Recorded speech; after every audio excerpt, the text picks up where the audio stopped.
Lalagyan natin ng toyo.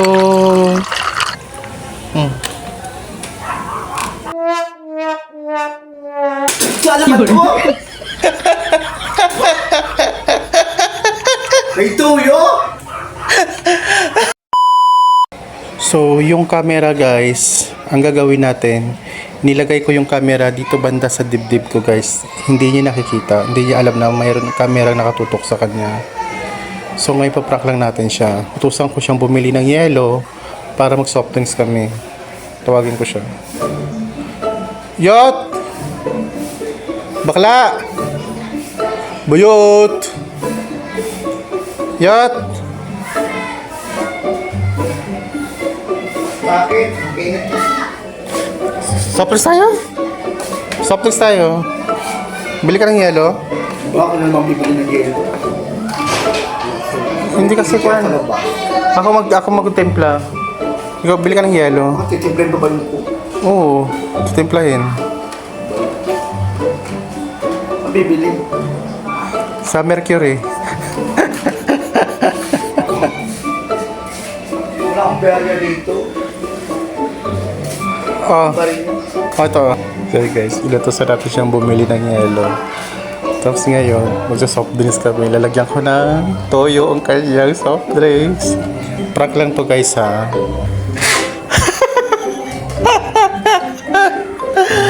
Alam niyo to guys? Oo. Sino nakakalam nito? Ipaprank natin si Bayot guys. Itong soft drinks na to, lalagyan natin ng toyo.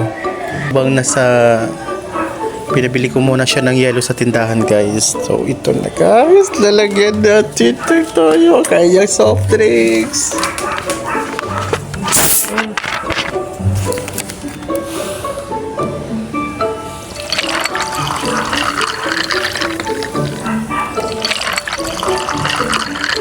Hindi natin siya pupunuin kasi lalagyan pa ng yelo yan siya guys.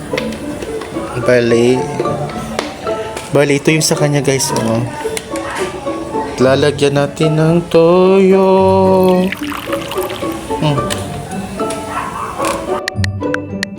Andyan na siya guys. Dumating na siya. Saan bumili? Tara, inom na tayo ng init. Sobrang init talaga.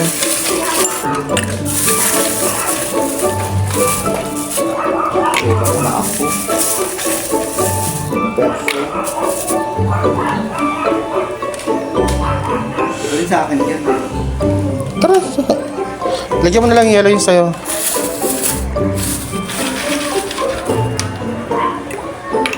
Dinabihan kasi ako.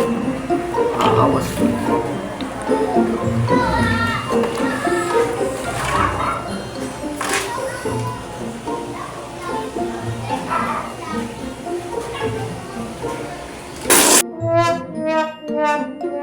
Sana ba ito?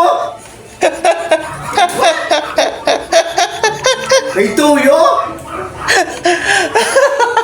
Pangko na naman ako. Ano yan? Saway ka. It's May tuyo? Hindi na nakakatuwa. Nakakainis ko. vlogger ka di ba? Ewan sa iyo. Vlogger ka di ba? Kaya dapat ipaprank ka lagi. Vlogger daw siya. Sabihin mo ako na may tuyo. Susutusan mo kung gusto niyo yung yelo. Tapos may tuyo. Vlogger daw siya. Kaya kailangan i-prank. Yun lang guys. Bye guys. Salamat.